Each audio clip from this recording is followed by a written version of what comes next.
Hello friends, అందరికీ నమస్కారం అండి. నా ఛానల్ మీకు నచ్చినట్లయితే తప్పకుండా సబ్స్క్రైబ్, లైక్ అండ్ షేర్ అండి. చూసిన వాళ్ళు తప్పకుండా ఒక లైక్ కొడతారని ఆశిస్తున్నానండి. అంటే సోమవారం నైటు విపరీతమైన వర్షం అండి. రేణిగుంటలో పూర్తిగా తెల్లవారేసరికి కూడా వర్షం పడుతూనే ఉందండి. క్లైమేట్ చూడండి ఎలా ఉందో.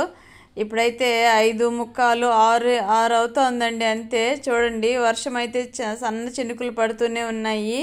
వర్షానికి మొక్కలన్నీ చూడండి ఎంత బాగున్నాయో, పచ్చ పచ్చగా గ్రీనరీగా అండి. చూస్తుంటే కళ్ళు చాలా శాంతిని, ఆనందాన్ని అనుభవం చేస్తున్నాయండి.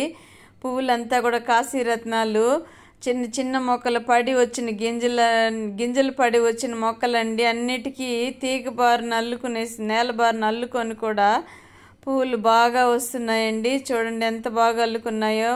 అన్ని పువ్వులు వర్షానికి వికసిస్తుంటే చాలా ఆనందంగా ఉంటుంది కదండి. అవి లేలేత వాసనలండి. పువ్వులు, గన్నేరు పువ్వులు, మల్లెలు అవన్నీ కూడా. ఇదిగోండి తిరుమలలో వర్షం పడి మబ్బులు చూడండి. ఇటుపక్క బిల్డింగ్కి లెఫ్ట్ సైడ్ చూడండి ఎలా కమ్మేసి ఉన్నాయో కొండలకి మబ్బులు.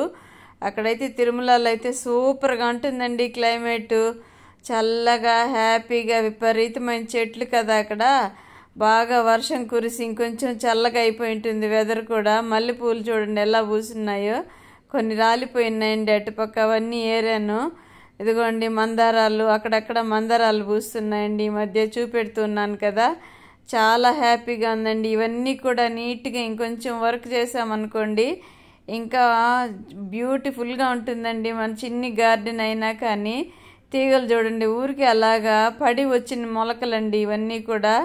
అంతకుముందు ఇటుపక్క ఉండేవి మొక్కలు, గింజలు, నేను వేసిన గింజలండి. అవంతా మొలకలు వచ్చి అవి రాలి పడి వచ్చినాయండి. అవి కాశీరత్నాలు, అవి తీగలు అలాగే అల్లించాను. ఇదిగోండి పచ్చిమిర్చి మొక్క నేను చూసుకోనే లేదండి. ఈ వర్షానికి బాగా ఇగుర్లు పెట్టేసి, ఆ మధ్యంత వర్షం పడింది కదా, అలాగే చినుకులు పచ్చిమిర్చి వచ్చేస్తున్నాయి. నేను డౌట్ వచ్చి ఒకటి కనిపించేసరికి అలా పైకి తీస్తే చెట్టుని ఒక 6-7 పచ్చిమిర్చి కనిపించాయండి. చాలా హ్యాపీగా ఉంటుంది కదండి. ఒక్క కాయ అయినా సరే మన తోటలో వచ్చింది, మన చేతులతో పెట్టిన మొక్కలకి పండ్లు, పూలు వస్తుంటే ఎంత ఆనందంగా ఉంటుందో కదండి. చామంతి మొలకల పైన వర్షం పడి చూడండి ఎలా ఉందో. బిందువులు బిందువులుగా ఆగున్నాయి కదా. బ్యూటిఫుల్గా ఉందండి. మిద్దెపైకి వస్తే సన్న చినుకులు పడుతూనే ఉన్నాయి. అయినా కానీ నేను ఎంత ఆనందపడుతున్నానో మీరు కూడా అంతే ఆనందాన్ని అనుభవం చేస్తారని చిన్న వీడియో తీశానండి. నచ్చినట్లయితే తప్పకుండా ఒక లైక్ అండ్ షేర్ ప్లీజ్.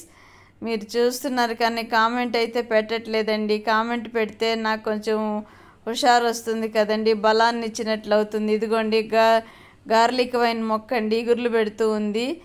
దీనికి ఏదైనా అల్లుకునేదానికి వాటం ఉంది అంటే బాగా అల్లుకుంటుందండి. మా అబ్బాయిని ఏదైనా కట్టమనాలి దారాలు అలాంటివి.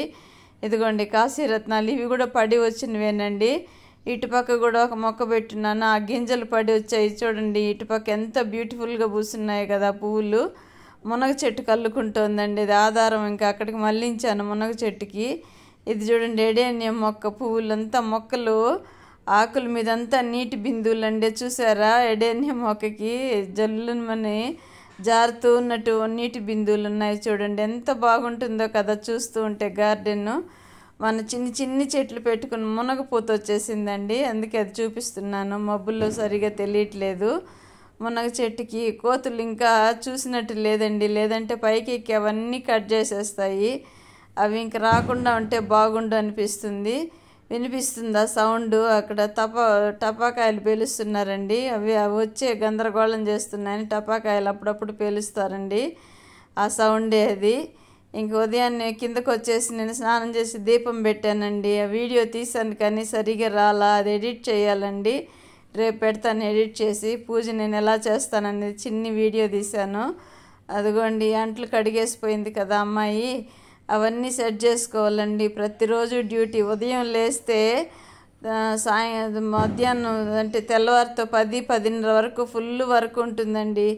రెస్ట్ ఉండదు, కూర్చోలేను. నేను నా హోంవర్క్ రాసుకోవడము, క్లాస్ వినడము, మధ్య మధ్యలో ఈ పనులు చేసుకోవడము సరిగ్గా ఉంటుందండి. టైం అంతా 10:30 వరకు టైమే కుదరదండి. మధ్యలో నేను ఇంకా టైం ఉంది అంటే ఏదో ఒకటి సర్దడం మొదలు పెడతాను. లైవ్ టైం వరకు ఫుల్ బిజీగా ఉంటానండి. ఏదో ఒక పని చేస్తూనే ఉంటాను. మళ్ళీ లైవ్ అయిపోయిన తర్వాత వంట అయిపోయిన తర్వాత భోజనాలు, మళ్ళీ వీడియో అప్లోడ్ చేయడము, కొద్దిసేపు అలా పడుకుంటాను. మధ్యలో ఎవరైనా ఫోన్లు వస్తే లేసేస్తానండి. ఆ టైంలో నీకు మధ్యలో ఖాళీ ఉండనని ఆ టైంలో ఫోన్లు చేస్తుంటారు. అలా లేసేసి ఇంక మాట్లాడుతూ ఉంటాను. మళ్ళీ 5కి లైవ్, మళ్ళీ క్లాసు, ఇలాగే టైం అయిపోతుందండి. ప్రతిరోజు టైం అసలు ఎలా గడిచిపోతుందో తెలియటం లేదు. క్లాస్ నుంచి రాగానే మళ్ళీ డిన్నరు, మళ్ళీ పడుకోవడము, ఇలాగ అవుతోందండి. మధ్యలో నా హెల్త్ కేరు ఇలాగ సరిపోతుంది రోజంతా కూడా. ఈరోజైతే గోధుమ రవ్వ ఉప్మా చేస్తున్నానండి టిఫిన్లోకి. ఇదిగోండి టిఫిన్కి క్యారెట్, బీన్సు, అలాగే పచ్చిమిర్చి, కరివేపాకు అవన్నీ రెడీ చేశానండి. దాన్ని క్యాబేజ్ కూడా కొద్దిగా వేసానండి, స్కిప్ అయిపోయింది, అది తీయలేదండి వీడియో. కలిపేసాను రవ్వలో, వేపేసిన తర్వాత గుర్తొచ్చింది నాకు. మా వారికి సపరేట్గా ఆనియన్స్ వేసి చేశానండి. అంటే ఆనియన్స్ వేపేసి ఇందులో కలిపేస్తానండి ఉప్మాలో. ఆయనకి కావాల్సినంత ఉప్మా తీసి అందులో వేడి చేసి పెట్టేస్తాను. ఇంక నేను ఆనియన్స్ ఉల్లి వెల్లుల్లి తినను కదండి. అలాంటప్పుడు 2 రకాలు చేయాల్సి పడుతుంది కదా, చేసే ఓపిక లేకపోతే ఇదే అంతా చేసేసి దీన్ని ఆనియన్స్ వేపి పెట్టుకొని దానిలోకి మార్చేస్తానండి. కొద్దిగా ఒక 2 నిమిషాలు అలా పెనుములో కదిలిచ్చామనుకోండి ఉప్మాని, వేడెక్కిపోతుంది. టేస్ట్ అదే విధంగా ఉంటుంది అని నా అభిప్రాయము. ఇంకేం చేయాలండి, ఒక్కొక్కసారి అలా చేయాల్సి పడుతుంది. 2 రకాల వంటలు చేయలేక ఒక్కొక్క రోజు అలా చేసేస్తూ ఉంటాను. ఇదిగోండి క్యారెట్ కట్ చేశానండి సన్నగా, బీన్స్ లాగా కట్ చేశాను. ఉడికిపోతుందండి. తురిమేయడం కంటే నాకు ఇలా కట్ చేసేస్తే పంటి కింద తగులుతూ ఉంటే అదొక టేస్ట్గా అనిపిస్తుంది. తురిమేసామంటే అందులో కలిసిపోతుంది కదా. ఇదిగోండి కరివేపాకు తీసుకుంటున్నాను, పచ్చిమిర్చి అవన్నీ కట్ చేసి పెట్టేశానండి.